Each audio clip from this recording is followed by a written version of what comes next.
People है वो आज भी झोपड़पट्टी के अंदर निवास कर रहा है। वो आज भी कहीं न कहीं दूसरों की जमीन के अंदर अपना तंबू लगा करके बैठा हुआ है। आप सड़कों के किनारे देख सकते हैं कि जो जैसे आप लोग सिर्फ इतना कहकर छोड़ देते हो कि ये तो जोगी है, ये तो नाथ है, या ये तो वो है, या ये तो घुमंतु है, या ये गाडोलिया लोहार है, या ऐसे तैसे आप कहीं उनको संज्ञा देते हो, लेकिन वे आपके देश के मूल मालिक हैं। वो भी आपकी तरह इस देश के इंडिजिनियस पीपल हैं और आज तक उनके पास ना तो खड़ने को खेत है और ना रहने को प्लॉट है। और हम किसके घर में तिरंगा लहराने जा रहे हैं? हमें सोचना होगा कि हम लोग इस देश के मूल मालिक होते हुए भी इस दशा में क्यों पहुंचे और कैसे पहुंचे। ये बात आपको समझाने के लिए आया हूं, इसलिए आपसे अनुरोध करता हूं कि कृपया शांति बना करके आप धैर्य से सुने। हम लोगों ने अपने बैनर के ऊपर लिखा है आदिवासी। आदिवासी का एक पर्यायवाची शब्द है मूल निवासी। मूल निवासी का एक पर्यायवाची और है मूलवंशी, और मूलवंशी का एक पर्यायवाची और है स्वदेशी। आदिवासी का मतलब प्रारंभ से रहने वाला, प्रारंभ से, शुरुआत से रहने वाला, आदि अनादि काल से रहने वाला। अगर आज का दिन आदिवासियों के लिए पूरे यूएनओ ने घोषित किया है तो भारत के लिए भी किया है, और भारत के अंदर भी आज ये आदिवासी दिवस मनाया जा रहा है। तो यहां पर अपने आप में एक बात अपने आप क्लियर हो जाती है कि अगर आदिवासी इस देश में है और उन लोगों के लिए ये दिन चुना गया है तो निश्चित रूप से इस देश में कोई बाहर वाला भी है। अगर हम कहते हैं कि हम इस देश के आदिवासी हैं और आज हम आदिवासी दिन मना रहे हैं तो निश्चित है कि यहां कोई विदेशी जरूर है, कोई बाहर से आया हुआ भी जरूर है। हमें उस बाहर से आए हुए व्यक्ति की खोज करनी। मैं तो यहां तक कहता हूं कि आपको आदिवासी की खोज करने की जरूरत नहीं। जो आदिवासी इस देश का 6,743 जातियों में विभाजित है, जिसे संवैधानिक पहचान के तहत हमारे पुरखों ने, खास करके बाबा साहब अम्बेडकर और जयपाल सिंह मुंडा जी जैसे जो संविधान सभा में थे, उन लोगों ने हमें वर्गों में इकट्ठा किया। अनुसूचित जनजाति यानी एसटी, अनुसूचित जाति यानी एससी, और अदर बैकवर्ड क्लास यानी अन्य पिछड़ा वर्ग, और कन्वर्टेड माइनॉरिटी यानी कि अल्पसंख्यक, धर्म परिवर्तित अल्पसंख्यक। इसे 4 भागों में उन्होंने इकट्ठा किया, लेकिन ये 4 भागों में जो एकत्रित समूह के लोग हैं ये वास्तव में 6,743 जातियों में बटे हुए। तो ये जो 6,743 जातियों के टुकड़े हैं ये भारत के इंडिजीनियस पीपल है, ये भारत के मूल निवासी है, ना कि अकेला भील इस भारत का मूल निवासी है, और ना आदिवासी इस देश का मूल निवासी है, और ना ही जनजाति यानी 7.5% लोग इस देश के मूल निवासी हैं। इस देश के मूल निवासी 97% है, 97% है। 100 में 97 हम इस देश के मूल निवासी हैं। लेकिन हमें इस मूल निवासी की पहचान को और ज्यादा खराब करने के लिए इसे सिर्फ जनजाति तक सीमित कर दिया कि ये दिवस तो सिर्फ जनजातियों का है और जनजाति के लोग ही इसे मनाएंगे। और जहां भी जनजाति के लोग हैं वो लोग मना रहे हैं। और मैं तो ये भी देख रहा हूं कि बहुत सारे लोग जो इस देश के आदिवासी हैं, मूल निवासी हैं, जिनकी पहचान खत्म कर दी गई है, पहचान खत्म करके किसी को मेघवाल बना दिया, किसी को चमार बना दिया, किसी को ढोली बना दिया, किसी को कड़बी बना दिया, किसी को राजपूत बना दिया, किसी को जाट बना दिया। वे लोग भी मंच पर आकर कहते हैं कि आप आदिवासियों को बधाई हो। तो क्या आप भारत के मूल निवासी नहीं हो? अगर आप आकर के कहते हो कि सिर्फ आप भारत के आदिवासी हो, आपको बधाई, इसका मतलब है कि आप अपनी तरफ उंगली करके कह रहे हो कि मैं भारत का मूल निवासी नहीं हूं। अब आप कहेंगे कि भारत के मूल निवासियों की इस दशा कैसे हुई, और सिर्फ आज राजस्थान के अंदर और जालोर बाड़मेर के अंदर सिर्फ भील जाति के लोग ही इस दिवस को क्यों मना रहे हैं, भील जाति के लोग ही इसका आयोजन क्यों कर रहे हैं, भील जाति के लोग ही यहाँ टेंट और चंदा इकट्ठा क्यों कर रहे हैं, ये समझने वाली बात है। जब इस देश के अंदर रहने वाले 6,743 जातियों के SC, ST, OBC और माइनॉरिटी के लोग 97% लोग भारत के मूल निवासी है, तो ये दिन सिर्फ भील क्यों मना रहे हैं? इसकी वजह आपको बताना चाहता हूं। इसकी वजह यह है कि भारत के इतिहास को हमें पढ़ाया नहीं गया, पढ़ाया गया नहीं पढ़ाया गया वो तो ठीक है, भारत के इतिहास को ही दफन कर दिया गया, भारत के इतिहास को दफन किया गया। यहां बात चलती है कभी कभी राणा पूंजा की और महाराणा प्रताप की, तो राणा पूंजा के ऊपर विवाद खड़ा होता है और कहते हैं वो राजपूत थे। अरे तुम राणा पूंजा को राजपूत कहो या ना कहो, इससे कोई फर्क नहीं पड़ता। मैं तो महाराणा प्रताप को कहता हूं कि वो भील था, और ये दुनिया की किसी भी अदालत में और किसी भी बहस में, डिबेट में साबित करके बता सकता हूं कि महाराणा प्रताप भील था। वो राणाओं का मुखिया था, इसलिए उसके आगे महाराणा लगा। आपकी पंचायत में 8-10 पंच होते हैं ना, 8-10 पंच होते हैं। 8-10 पंचों के ऊपर कौन होता है? सरपंच होता है। जैसे सरपंच साहब विराजे हुए हमारे बीच में, सरपंच होता है। जो मुखिया होता है, जैसे आज राष्ट्रपति है, जो राष्ट्र का मुखिया है वो राष्ट्रपति होता है, जो सभा का मुखिया होता है वो सभापति होता है, ठीक वैसे ही जो राणाओं का मुखिया था वो महाराणा था। और महाराणा भी इस भारत के संविधान के लागू होने के बाद में उसको महाराणा की पदवी मिली है। उससे पहले भिल्लू राणा के बाद में उनके बहुत सारे वंशज, जिसके अंदर राणा सांगा, महाराणा कुंभा और राणा उदय सिंह तक आते हैं, और उसके बाद में राणा प्रताप आते हैं। ये तो भारत का संविधान लागू होने के बाद में उनको महाराणा कहना शुरू किया। अगर इस बात से आप संतुष्ट नहीं होते हैं तो आपको एक बड़ा उदाहरण देता हूं। इस देश के अंदर जो स्वर्णिम युग कहा जाता था, मौर्य साम्राज्य, जिसके बारे में कभी किसी ने सुना होगा, अगर नहीं किसी ने सुना है तो इतना तो जरूर सुना होगा कि पहले हमारे बूढ़े बुजुर्ग कहीं इकट्ठा होते थे तो बात करते थे, बात जिसको मारवाड़ी में कहते हैं वात मोड़वा रात्रि, है ना, कहानी जिसको आज कहते हैं हिंदी में, कहानियां सुनाते थे। उन कहानियों में उल्लेख आता था कि एक राजा था, वो रात को घोड़े पर बैठकर निकलता था और देखता था मेरी प्रजा कहीं दुखी तो नहीं है, मेरी प्रजा कहीं पर कोई परेशान तो नहीं है। वो राजा जिसका जिक्र मौर्य साम्राज्य में आता है, सम्राट अशोक का, जो सम्राट अशोक का मौर्य साम्राज्य जो पूरी दुनिया में फेमस हुआ, पूरी दुनिया में जाना जाता है, वो मौर्य साम्राज्य की स्थापना करने वाले चंद्रगुप्त मौर्य भील जाति के थे, भील। और ये भी बता देता हूं, उस समय जाति व्यवस्था नहीं थी, जाति व्यवस्था नहीं थी, मगर वो भील थे। धनानंद नाम का जो वो भी भील। ये भीलों का इतिहास, ये भील शब्द का इतिहास भिल्लू राणा के वंशज में आते आते महाराणा प्रताप हुए। 2-4 सवाल मैं आपके माध्यम से यहां रख देना चाहता हूं ताकि लोगों का कंफ्यूजन दूर हो जाए। मैं पूछना चाहता हूं पहला सवाल कि भारत के अंदर तो सैकड़ों राजे महाराजे थे।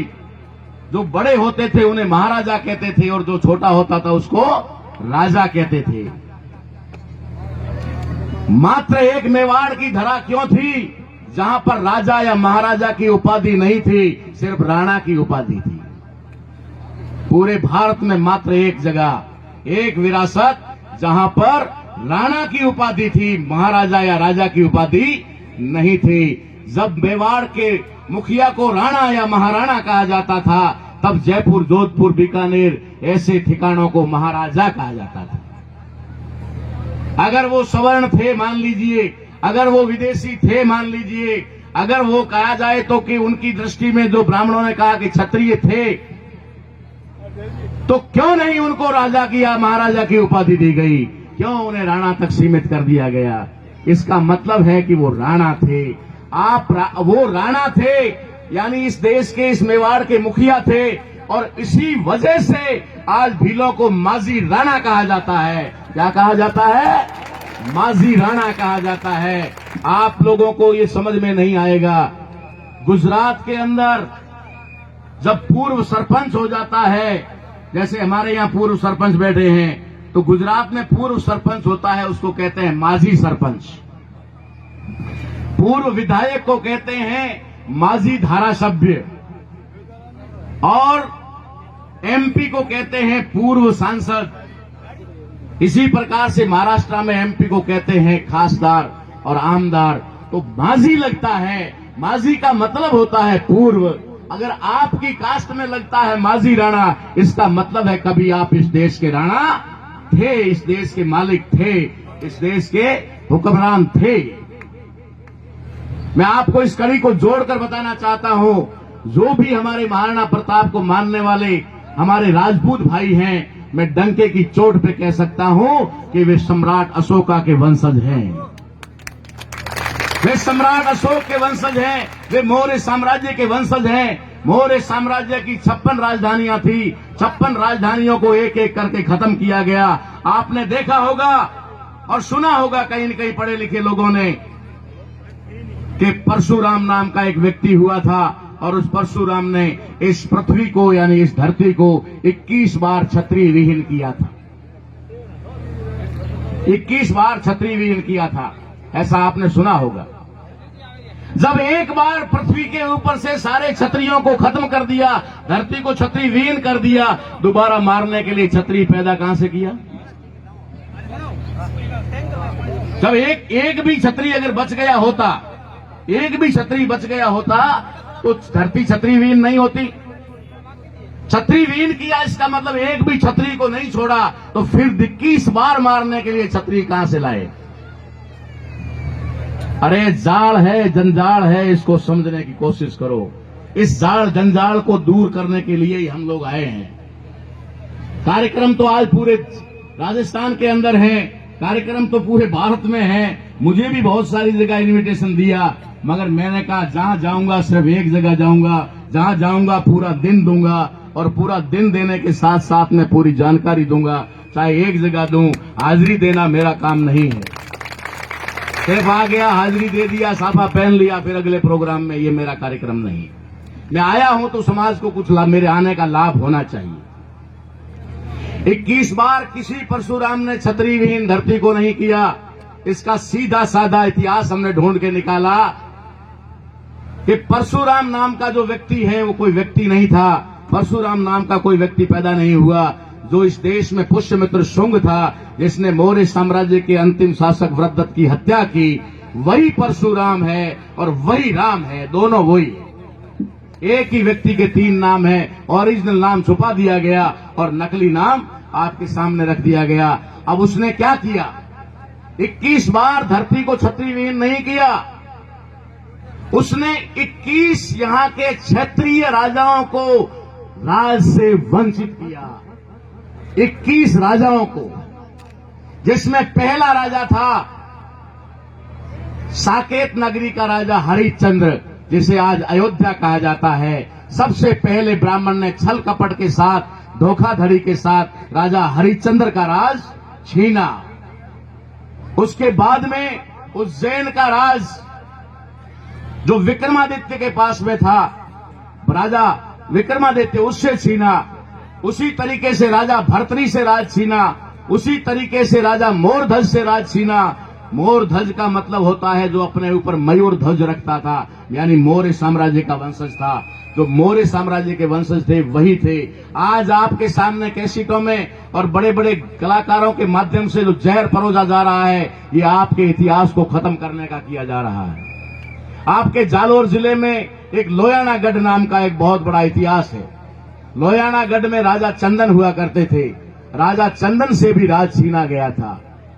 परशुराम अर्थात हकीकत में पुष्यमित्र शुंग ने हमारे 56 राजाओं में से 21 राजाओं को राज से वंचित किया, उनसे राज छीन लिया। इसलिए उसकी कहावत बनी कि परशुराम ने 21 धरती को यानी 21 साम्राज्य को खत्म करके क्षत्रिय का मतलब होता है लोकल, भारत के मूल निवासी। उन्होंने मूल निवासियों के शासन को खत्म किया, लेकिन उसके बावजूद भी कहीं न कहीं हमारा अस्तित्व बना रहा।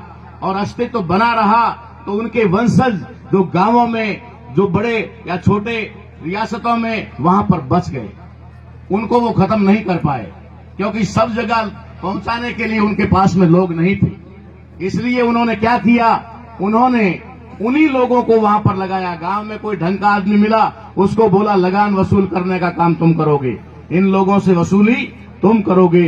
जो वसूली करने पे काम पे लगाए गए, वे ही आज गांव के ठाकुर बन गए, वे ही गांव के आज मालिक बन गए। यानी उनका लोगों ने मान सम्मान किया और उन्होंने लोगों के साथ में अपना अच्छा व्यवहार किया, इसलिए लोगों ने उनको ठाकुर स्वीकार किया। वे हमारे अपने लोग हैं, उसी वंश के अशोका के लोग हैं, उसी वंश के महाराणा प्रताप के लोग हैं। इस बात को हमें गंभीरता से समझना पड़ेगा, वरना ये जो हमारे बीच की खाई है, हमारी लड़ाई है, ये खत्म नहीं हो सकती। हम चिल्लाते रहेंगे, आज उसने मार दिया, कल उसने मार दिया, और दुश्मन जो है, वास्तविक दुश्मन है, वो हमें लड़ाना चाहता है, वो लड़ा करके हमें कमजोर करना चाहता है। इसलिए मैं आपको पहला उदाहरण दिया कि महाराणा प्रताप के आगे राणा या महाराणा क्यों लगा, राजा या महाराजा क्यों नहीं लगा, क्योंकि वो इस धरती के पुत्र थे। दूसरा उदाहरण, जब अकबर ने कहा कि सभी राजा मेरे अधीन में आ जाओ और मैं इस देश का जो है बादशाह बन रहा हूं, सब लोग आ जाओ, तो सारे लोग चले गए। कोई अपनी बहन बेटी देके गया, कोई कैसे भी गया, कोई नजराने देकर गया, कोई अपनी रियासत की जमीन देकर गया और जाकर के कहा कि बस हमें तो तख्त और ताज दे दो। उन्होंने तख्त और ताज दे दिया। मेवाड़ की धरती का एक मात्र पुत्र था जिसने कहा कि न तो बिका हूं और न बिकूंगा, कहीं पर भी मैं अपनी मातृभूमि के साथ समझौता नहीं करूंगा। अगर मुझे सम्मान मिलेगा, मुझे मान मिलेगा, जैसा अभी आपको कहा गया है, तो मान और सम्मान मिलेगा तो मैं आपके साथ में आऊंगा, बिना मान सम्मान के मैं आपके साथ नहीं आऊंगा। लेकिन अकबर के मन में ऐसा कोई पाप नहीं था। अकबर ने कहा कि कोई बात नहीं, आपको पूरा मान सम्मान और इज्जत दिया जाएगा, आप हमारे साथ में आ जाओ। लेकिन उस समय जो राजे महाराजे थे, जो भारतीय मूल के नहीं थे, जो विदेशी खून के थे, उन लोगों ने कहा ये महाराणा प्रताप या राणा प्रताप जो है, ये सम्राट अशोक का वंशज है, उसकी आखिरी विरासत है और ये हमारे बराबर नहीं बैठ सकता। आपके दरबार में अगर ये बैठेगा तो हम नहीं बैठेंगे। अकबर के सामने बड़ी समस्या खड़ी हो गई। अकबर ने फिर अपने सलाहकारों को, नवरत्नों को बुलाया और उसमें बहुत सारे ब्राह्मण थे। उन्होंने सलाह दी और कहा कि साहब कोई बात नहीं, ये राजे महाराजे भी खुश हो जाएंगे और अकबर भी आपके अधीन आ जाएगा, क्योंकि अकबर अगर, महाराणा प्रताप अगर आपके अधीन नहीं आएगा तो संपूर्ण भारत के आप बादशाह नहीं माने जाओगे। ऐसी स्थिति में उन्होंने सलाह दी और कहा कि वो जो राजे महाराजे थे उनको कहा कि महाराणा प्रताप का सिंहासन जो है वो 1.5 इंच यानी 2 अंगुल नीचे रखा जाएगा। अब तो आप राजी हो? जो सिंहासन वहां रखे गए, उन सिंहासन में मेवाड़ का सिंहासन 1.5 इंच यानी 2 अंगुल नीचे रखा गया। और फिर उनको ऐलान किया और कहा महाराणा प्रताप को अकबर ने कि आ जाइए, आपको हमारे दरबार में बराबरी की इज्जत है, बराबरी का दर्जा है, आप आ जाइए। महाराणा प्रताप चेतक पर सवार होते हैं और दिल्ली जाते हैं। दिल्ली जाने के बाद जब वो अकबर के दरबार में प्रवेश करते हैं तो उनकी नजर घूमती है और मेवाड़ के सिंहासन पर नजर पड़ती है तो फट से वो जान जाते हैं कि मेवाड़ के सिंहासन को 2 इंच नीचे, 2 अंगुल नीचे रखा गया है। वो वहीं से दहाड़ते हुए कहते हैं कि जहां मेरी मेवाड़ धरा का सम्मान नहीं, वहां पर प्रताप एक क्षण रुकने वाला नहीं, और अपने घोड़े पे टांग लगा करके वहां से निकल जाता है। सारी कहानी और सारा खेल यहां से शुरू होता है। ये जो आज अपने आप को कहते हैं कि महाराणा प्रताप हमारा शौर्य था, महाराणा प्रताप हमारा था, कहां मर गए थे उस समय जब महाराणा प्रताप घास की रोटी खा रहा था? कहां मर गए थे जहां उसके लिए गाड़ोलिये लोहार और भील लड़ रहे थे। राणा पूंजा उनकी सेना का सेनापति बना था। और यही लोग जो राजे महाराजे कहने वाले हैं, वे लोग अकबर की सेना में शामिल होकर के महाराणा प्रताप को हराने के लिए जाते हैं। ये इतिहास अब ज्यादा समय तक छुपा कर नहीं रख सकते आप। ये महाराणा प्रताप का अपमान हुआ क्योंकि महाराणा प्रताप भारत का मूल निवासी था, भारत का भील था। उसके बाद का उदाहरण देता हूं आपको कि अगर महाराणा प्रताप मान लीजिए कि ओरिजिनल क्षत्रिय था या उन राजे महाराजाओं के खून का था या इस विदेशी खून का था, अगर ऐसा था तो महाराणा प्रताप को उस समय इज्जत क्यों नहीं दी गई, उस समय बराबरी का दर्जा क्यों नहीं दिया गया। ये बात बहुत महत्वपूर्ण और समझने की है कि उस समय उनके साथ भेदभाव किया गया था। और भेदभाव इसलिए किया गया था कि वो भारतीय मूल के थे, भारतीय नस्ल के थे।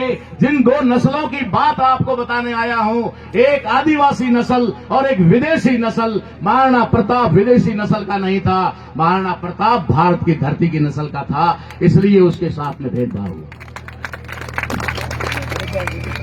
अरे अभी तो बहुत कुछ इतिहास है, हम ढूंढ के निकाल रहे हैं। तुमने तो कह दिया कि राणा बाबा रामदेव भी राजपूत थे या क्षत्रिय थे। अभी ठहरो, अभी और ढूंढ के निकाल रहे हैं। तो शायर मेघवाल का बेटा था और पोखरण में राजमहल से बाहर उसकी कुटिया बनाई गई थी जहां उसका लालन पोषण हुआ। जब वो समझने लगा तो उसने राजमहल त्याग दिया और क्रांति करने के लिए निकल गया। रामदेव कोई भगवान या अवतारी नहीं, कोई द्वारिकाधीश नहीं, वो आपका बंदा था, आपके समाज में पैदा हुआ था। ठीक वैसे ही बाबूजी राठौड़ को कहकर के कह दिया गया, अरे बाबूजी राठौड़ भीलनी का बेटा था। ये तो इतिहास में ज्ञात है, सबको पता है। भीलनी के पेट से पैदा हुआ था, इसलिए उसको राजमहल में जगह ना दे करके उसको बाहर एक छोटा सा महल बना करके दिया और रखा।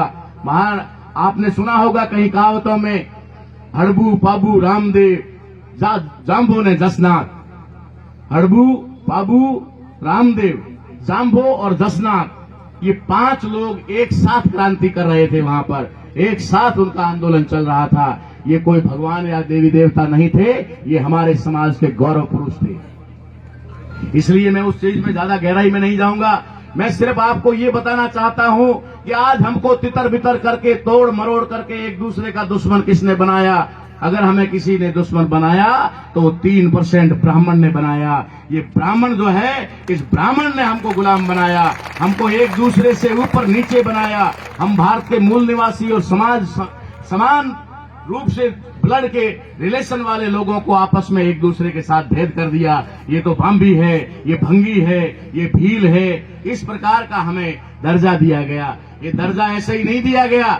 भारत के जो मूल निवासी लोग हैं, जिनका इतिहास में एक ही नाम होता था, भील, एक ही नाम होता था। उसके बाद में उनके बेटे आगे बढ़ते गए तो कोई नागवंशी हुआ, कोई राजवंशी हुआ, कोई सूर्यवंशी हुआ, कोई चंद्रवंशी हुआ। ऐसे करके आगे वो बढ़ते गए और राज करते गए। लेकिन जब ब्राह्मणों ने, पुष्यमित्र शुंग ने मौर्य साम्राज्य का अंत किया, उसके बाद में उन्होंने प्लानिंग बना करके हमारे लोगों को जातियों में बांटा। और जाति जिसके बारे में मैं आपको जिक्र करने जा रहा हूं, ये जाति हमारे काम के आधार पर है। आदिवासियों की कोई जाति काम के आधार पर नहीं है, वो प्रकृति के आधार पर है, प्रकृति के आधार पर है। एक बहुत बड़ा उदाहरण हमें समाज में मिलता है कि हम एक कैसे हैं। हमारे समाज के अंदर, मूल निवासी बहुजन समाज के अंदर, अगर भाटी, वाघेला, चौहान, राठौड़, परमार, पंवार, अगर इस प्रकार का कोई सरनेम है तो वो एक राजपूत से लगा करके जोगी तक है, भंगी तक है। इसका मतलब है भीलों में भी भाटी, चौहान, राठौड़ और ये होते हैं। राजपूतों में भी भाटी, चौहान, राठौड़ और वाघेला, सोलंकी होते हैं। मेघवालों में भी होते हैं। जब दूसरी जातियों, कुम्हारों में भी होते हैं, दर्जियों में भी होते हैं, नाइयों में भी होते हैं। इसका मतलब है हम सब एक ही ब्लड के लोग हैं, एक ही खून के लोग हैं। हम सब इस देश के मूल मालिक हैं। आज हम लोग जातियों में बांट दिए गए हैं। आपकी जानकारी के लिए बताता हूं कि आपकी 3 पहचान है। एक पहचान है आपकी जाति।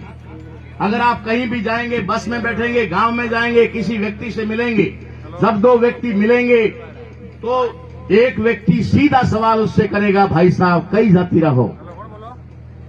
पहला ही सवाल, नाम नहीं पूछेगा, गांव नहीं पूछेगा कौन से गांव के हो, काम नहीं पूछेगा क्या करते हो, सीधा कहेगा भाई साहब आपकी जाति को। और वो ये भी नहीं पूछेगा कि आपका नख क्या है, वो ये भी नहीं पूछेगा कि आपकी गोत्र क्या है। अगर वो सेम जाति वाला आ गया तो गोत्र पूछेगा। एक आदमी ने पूछा भाई साहब कौन जाति के हो, तो बोलेगा भील, तो वो कहेगा मैं भी भील। जब दोनों भील हो जाएंगे तब पूछेंगे कई गोत्र रहा, कौन सी गोत्र के हो, तब पूछेगा। उससे पहले वो गोत्र नहीं पूछेगा, उससे पहले वो नख नहीं पूछेगा। इस तरीके से हमारी एक पहचान है जाति, दूसरी पहचान है गोत्र और तीसरी पहचान है नख। नख का मतलब हमारे बुजुर्गों ने इसका नाम नख क्यों रखा? नख इसलिए रखा कि जब आदमी मर जाता है तो उसे जलाया जाता है, कहीं दफनाया जाता है। लेकिन जिनमें जलाने की परंपरा है वे लोग तीसरे दिन उसके फूल चुनने जाते हैं, शमशान घाट में उसके फूल चुनने जाते हैं। वो फूल क्या होते हैं? लकड़ियां अगर ज्यादा हो तो सारा कुछ जल के भस्म हो जाता है, कुछ भी नहीं रहता है। लकड़ियां कम हो तो कुछ हड्डियां रह भी जाती है। लेकिन आजकल इलेक्ट्रिक सिस्टम आया है। इलेक्ट्रिक सिस्टम में बॉडी को जब अंदर डालते हैं तो एक बारीक राख के अलावा कुछ नहीं बचता है, कोई हड्डी शेष नहीं बचती है। लेकिन उसमें भी अगर कोई नहीं जलता है तो शरीर का कौन सा हिस्सा, ये 20 नाखून नहीं जलते और 32 दांत नहीं जलते, चाहे अग्नि कितनी ही क्यों ना हो। जहां सोने को पिघाला जा सकता है वहां पर भी नाखूनों को और दांतों को पिघाला नहीं जा सकता। तो जलने के बाद में वहां से कौवे वगैरह कोई उस दांत को लेकर के इधर उधर ना डाल दे, इसलिए हमारे लोगों ने परंपरा बनाई कि इनको चुन करके फिर किसी बहती नदी में डाल दो, ताकि बहती नदी में पानी के साथ घिस घिस करके वो खत्म हो जाएंगे। इस प्रकार का ये नख है। नख का मतलब होता है मूल। तुम्हारा मूल है चौहान, तुम्हारा मूल है वाघेला, तुम्हारा मूल है राठौड़, तुम्हारा मूल है भाटी, तुम्हारा वो मूल है सोलंकी। ये मूल है जिसे हम गए भूल, जिसे हम गए भूल। मूल को तो गए भूल। अब रही बात इस मूल के अंदर, जब हम भूल गए तो हमारी रिश्तेदारी कैसे हो, हमारा नाता कैसे हो। इसलिए हमारे पुरखों ने गोत्र का निर्माण किया, गोत्र का निर्माण किया। उस गोत्र में आप किसी भी जाति में जाकर के देखेंगे तो वो जो गोत्र है वो अलग अलग उनके काम और उसके आधार पर है। हमारी गोत्र जो है वो 99% गोत्र जो है प्रकृति के साथ जुड़ी हुई है, प्रकृति के साथ। या फिर अगर गोत्र है तो वो कोई गांव के नाम पर, किसी जगह विशेष के नाम पर, किसी वनस्पति के नाम पर, किसी पहाड़ के नाम पर। मैं गांधीधाम गुजरात में गया, सचिवालय में एक बड़े अधिकारी के ऑफिस के बाहर नेम प्लेट लगी हुई थी वरसाद।